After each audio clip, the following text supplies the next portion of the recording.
Okay. Hey everybody. Oh, how you doing on this Wednesday? Hope you are doing swell. Want to first start by saying hope you are doing well. Hope you guys are healthy. Hope you are have some sense of joy. I want to just recognize some of the deaths from COVID that has affected so many of our communities, and it's been very devastating. So I'm praying for you all to make sure that you are, being mindful and wise about how you interact and social distancing and mask wearing and all that other good stuff with one another. It's important. We don't know who has it, how it's even really being transmitted, and we just want to make sure that we do what we can to, preserve life. And I also want to tell you my heart goes out to those who have lost ones, family members, and just been complete devastation. I also want to give a huge acknowledgement to the families of violence that has, at least in my community, we've seen lately. People that I know, some people that I don't and I heard of, and it was just brutal, and it was very hard. And I'm thinking about the family. I am definitely keeping you up in prayers, and that's anyone that has lost someone, and specifically to these very terrible violent acts. Don't want to know or imagine, can't understand, but I'm praying because that's got to be difficult. So, and the last thing is just prayers up for Lebanon and Beirut. I couldn't imagine sitting in my home like where I am right now, walking up to the store and all of a sudden seeing some smoke off in the distance, and all of a sudden just this expansion of smoke, and I couldn't even imagine that. And I think I'll speak for myself. I think some days we get up, or I get up, and underestimate just how fortunate and blessed I am to even get up, but let alone not have to experience that level of terror on that mass. That's unbelievable. So make sure that we are definitely, praying and, keeping that part of our country, our world in prayer. So I'll start there before we get started. Hey, Andre. Hey, Tina. Hey, Thornton. Will, Julian, Raul. Raul first is watching. Hey, Daddy. Thank you for all your service. And thank you, Michelle. Thank you, Queen, down there in Tampa. I see you. So today I wanted to basically talk about this is still showing my water. Like I see my water. Something's not right. No, it's all of this. Y'all, excuse my, listen, this is like headphones with Xboxes and stuff. Let me move all that. Oh, drink water every day. I ain't advertising for them though. They ain't giving me no money. Move my water over here, y'all. They could. That's true. All right. So let me get to it. So today I wanted to talk about the community health, and where community health suffers, how that is a perfect vacuum for violence. And the reason why I wanted to do that is because this was my way of basically kind of explaining my understanding of some of the violence in some of the communities that are close to me, but throughout my travel, I have literally seen the exact same things taking place. So I know a lot of the times, we see it happen, and it's like, when is the violence going to stop? Stop the killing, stop, the crime, stop, killing one another. And all that's true, and I am definitely not a person who says the black on black crime. That's just not something I throw up loosely. If you do, that's on you. I hope that you pay attention to this, or if you at least know this, cool, and hopefully you'll follow along. I'm just giving you what I know and what I think, because I think it's important to connect the dots. Okay, so when we start talking about community health, we're talking about the condition and the health of the status of the community, the services available, the access that's available, and this determines the community stability. Okay. So in these categories, you have poor schools, poverty, broken families, absentee fathers, drugs, racism, and all types of high, crime. And it should come to some, maybe not all, that it's literally a suffocation, or you would say suppression or oppression, that produces this type of environment. This is not a unique model. It is very much live in the present, and right out of, Power and Control Money / White Supremacy Handbook. So this is something we definitely need to understand, and I just kind of want to walk it through as best as I could to my Facebook family. All right, cool. Thank you, Will. Reparations now, believe it. So this is how okay, so when we start talking about that, we're talking about the different trends. So there's trends in like education and learning, and there's decline. So what that essentially looks like is dropout, and so dropout to education leads to unskilled workers. Those unskilled workers are unemployed, obviously, and are more apt to commit crimes for survival. Because again, we're talking about survival and being able to live and thrive. And so when we remove that, we don't have, skilled workers maintaining jobs, being able to get employment that pay decent wage, and that employment also have benefits. So that's one of the trends, and that's along education. And I made these pretty little, they so plain, but I just want to follow me here. All right, this education decline.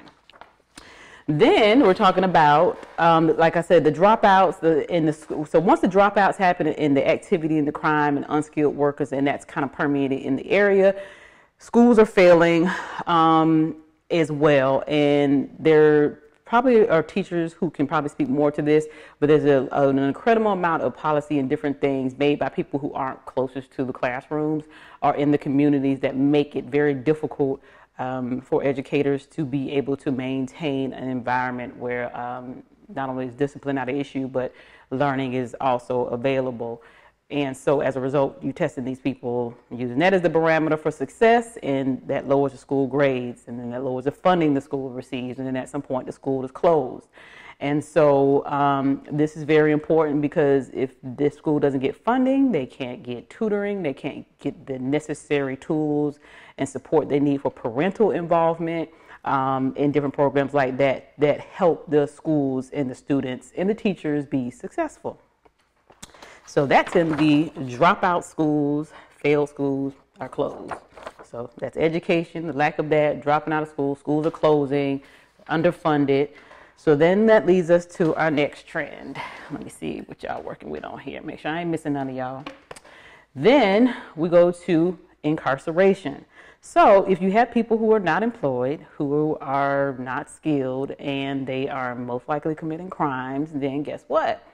They are more than likely going to be incarcerated. So you have an increase in incarceration. Now, if anybody was born around the 1980s, that would be me. Around the 1990s, we've seen a lot of incarceration take place with the crack epidemic and other things that, and laws by our, I'm not, who did these laws, and who some of the Black Caucus supported, that basically had this, super predator, and it's tough on crime. But this was really on the wave of the first Bush.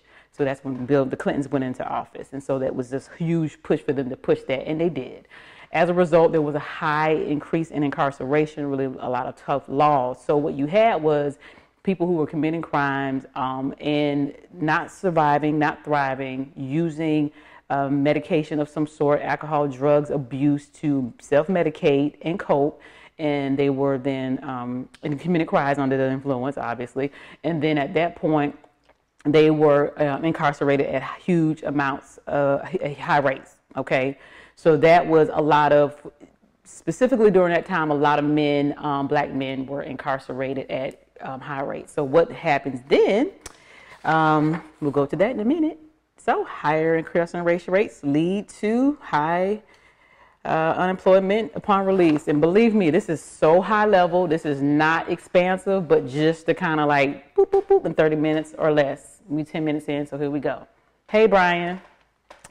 So then that leads to the deconstructed families, Black families. So the father's away, And depending on the circumstances, if the mother is also on drugs or basically not able to care for the family, then maybe they went into foster, maybe family members took them, maybe grandparents had to raise kids. So all of this is occurring simultaneously within Black communities.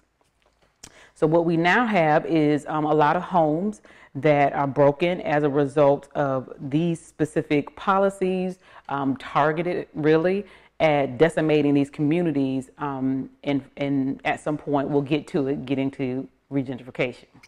So we have a whole lot of motherless children, and at this point where we are in history, with 300% increase in women being incarcerated, we now have not only fatherless children, we also have motherless children, because that increase in incarceration of women has also developed since 1980 to about over like 300% increase. So that's where we are with that. So then, with all of these things, you have failing schools, poor education or the lack of access to it, imprisonment, absentee parents in the home, and this structure looks like increased poverty, because now we're dealing with a concentrated environment of that.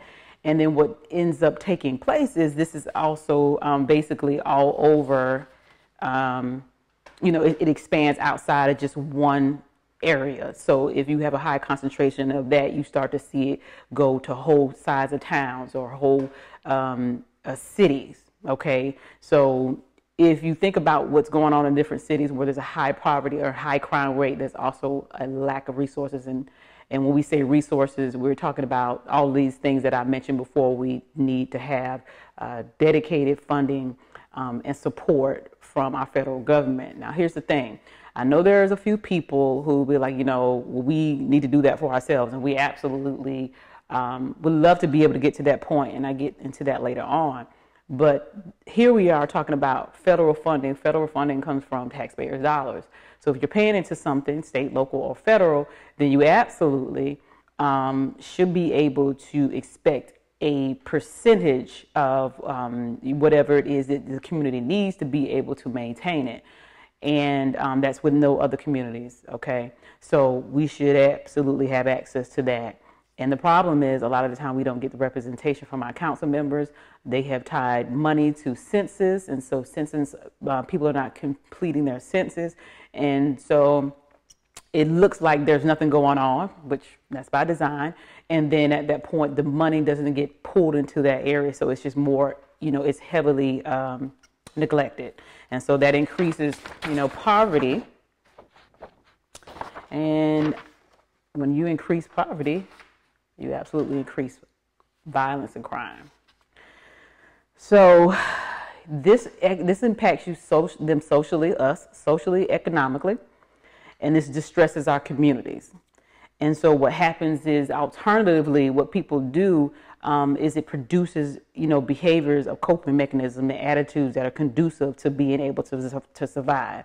So I take it like this right here. Say, for instance, it's time for me to learn something, or you're trying to show me something, or whatever the case may be. And if I haven't eaten, and I don't know, let's just say a day, and I'm used to it, or I need to be able to get some type of substance or something in order for me to focus, because I can't focus on anything because I'm starving.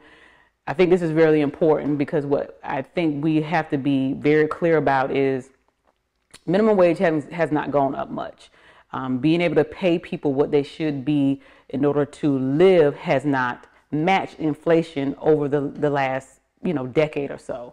So if people's wages aren't going up, inflation and everything else is going up, that's going to be a problem. Take into consideration that around the 1980s or so, in 1990s, with the high amount of incarceration, if those people are being released into the community, now I can say this is not for everyone that's released, but if you're an exception to the rule because you've got a business and you're doing well, God bless you.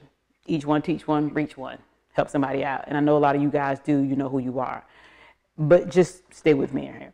So if they come out and in 20 years there's been this huge amount of technological advancement, and they aren't able to have the skills adequate enough to be able to get employed by jobs where the technology advancement is needed, then more than likely, hopefully, they're able to get a skills-based job, depending on what the policies and the rules are. For hiring people with, felony backgrounds or criminal backgrounds, that may also be another deterrent to people being able to get, I should say barrier, to being able to be gainfully employed. So you have this huge amount of people that may be coming out, not having the opportunities, going back to the communities that they left in, those communities concentrated in the in poverty and violence, and not the resources necessary to be able to assist them to be able to really have a chance. So you put all that in one environment. So then what takes place is community abandonment. So in there you have community, what happens is the criminal justice or injustice system, housing, economic development, access to health, as well as political advocacy. We call that community abandonment. And so what does community abandonment look like? All right, so what takes place is businesses no longer come there, so there's no revitalizing. They're not coming in that environment. If they do come, they come in the form of a hair store or a liquor store. If you go inside them, look at who the owners are. They don't look like you, not for the most part. The other thing is you also have abandoned houses. You have abandoned properties, and unfortunately, you have food deserts. You have grocery stores, main chains that a lot of them move out. You have banks that no longer operate in those communities as well. And so you're dealing with the lack of, access to health, because a lot of the times the hospitals are a lot further away unless they have like these little acute centers which are popping up, which is interesting. And so your education is down, your access to health is down, employment and housing is probably an issue as well, not being able to afford it or maintain it. And if you do, you may have high crime. If you have high crime, obviously there's a lot of violence and death, and a lot of arrests, a lot of heavily policing that takes place. And so what ends up happening is these people in these communities are victimized by the community abandonment because nobody is going to invest there.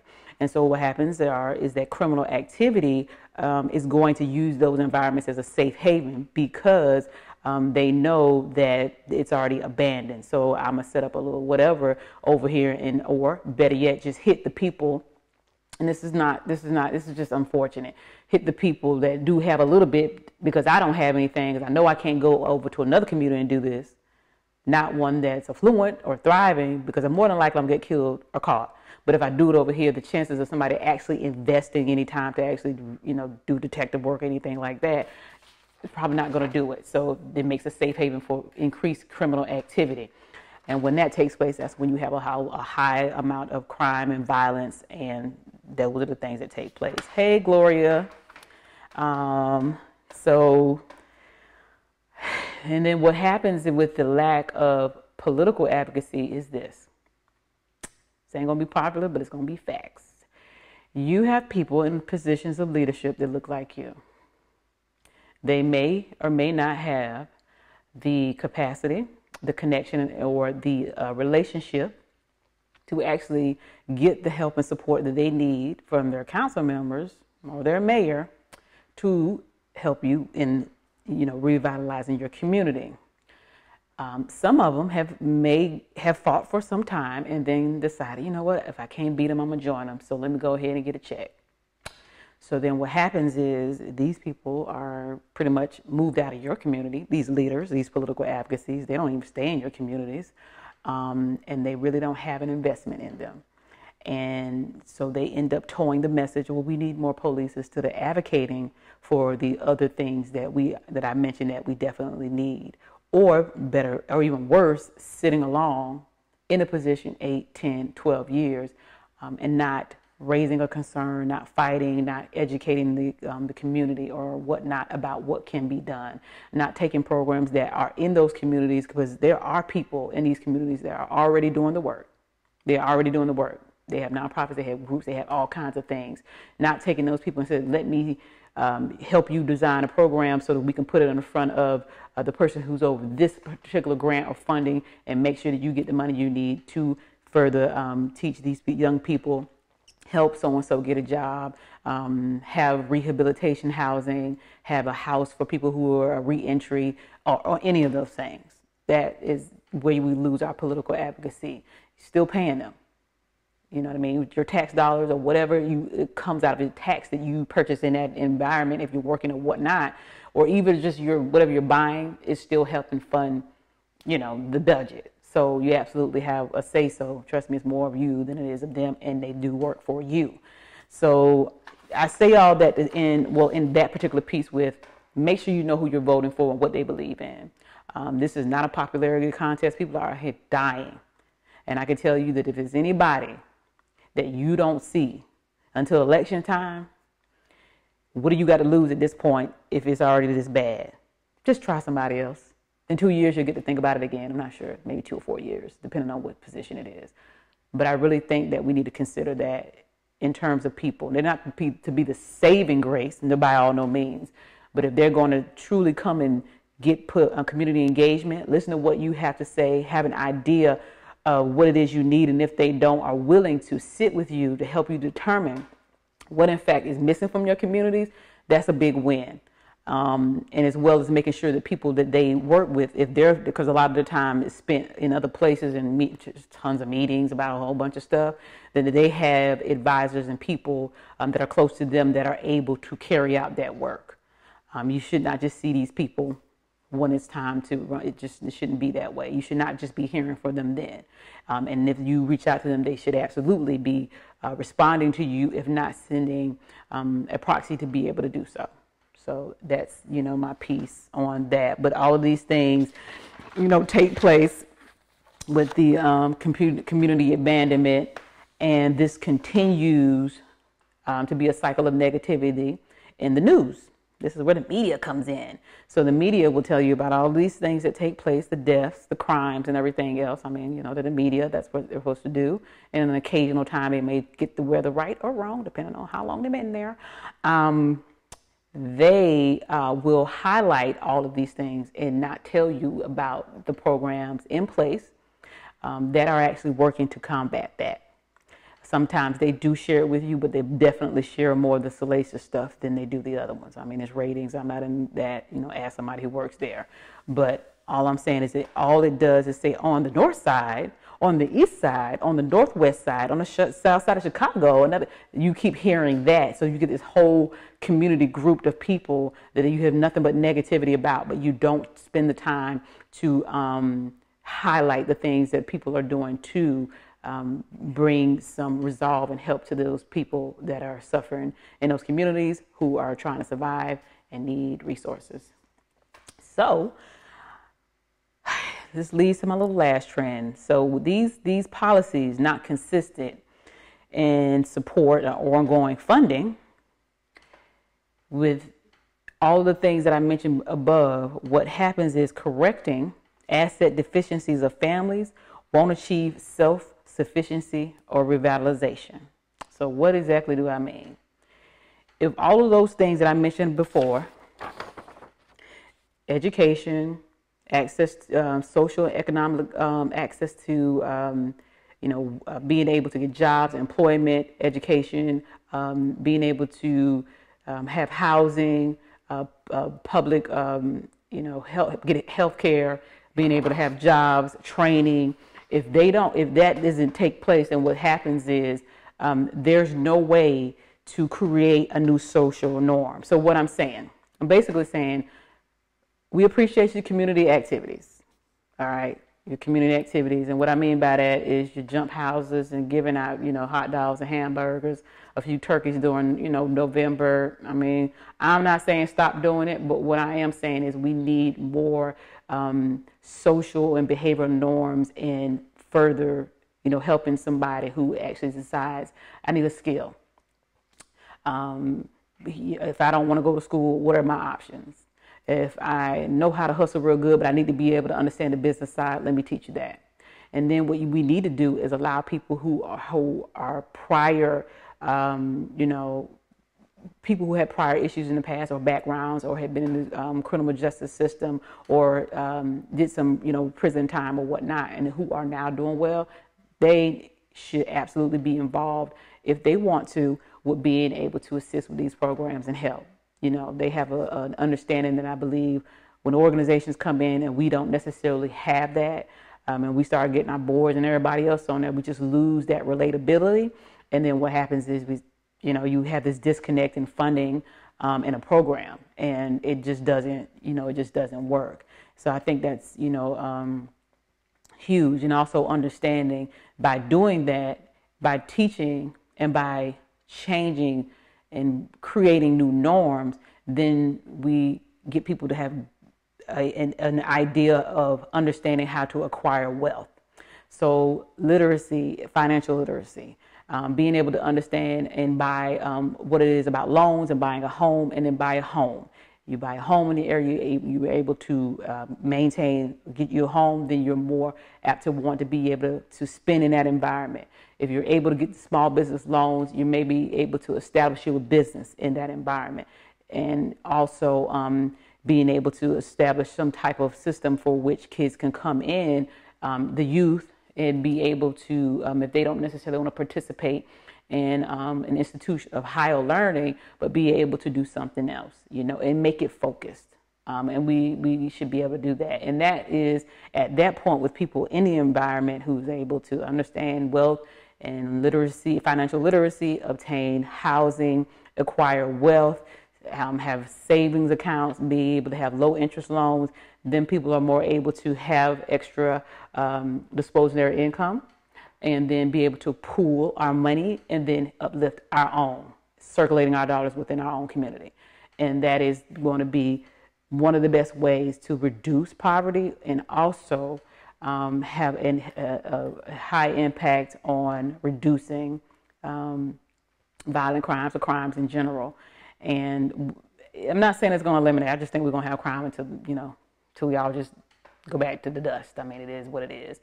The idea is to do our very best to, impact it in a positive way. So, basically, hopefully I wasn't speaking too fast. I hope I wasn't. Trade schools, indeed. Is fundraising possible to support those in need for education, training, accommodation for crafting, startups for young entrepreneurs? Yes.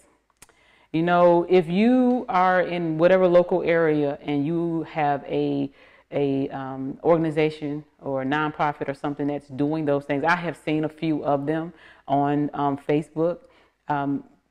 Can y'all link them or post them in here, because I know there's people who could use the donations for the work that they are doing and the things that they are doing. If they send, if somebody could post a link to it, and maybe they have a page or a website, then there you go. You can do your own research and decide how you want to do that. And that's always very helpful, because I believe people who have it to give, they obviously want to give. But we also want to make sure that we acquire some knowledge about, holding our government responsible for the things that they just are responsible for, and so we shouldn't feel bad at all about expecting quote unquote a handout. If you know your history, every handout that we've benefited from didn't come from us to begin with. It came from stabilizing and assisting the white middle class. So if you know that, you can look it up. It's out there. So hopefully you guys are cool this evening. And I put my glasses on tonight, and I was like, do I look like a teacher? And my daughter was like, yeah, you kind of do. But it's a teachable moment. And I was like, all right. So again, I don't assume that I know everything. This is just information. If it's for you, great. If it's not, I hope that you identify another way to be able to just kind of educate, and then, determine the things that we can do. So I think next week what I may be doing is going to follow the trail of the money, because you best believe that it's profitable to keep us oppressed. So we're going to figure out who's profiting. So that's all I have. And thank you all for joining. Until the next time, peace out.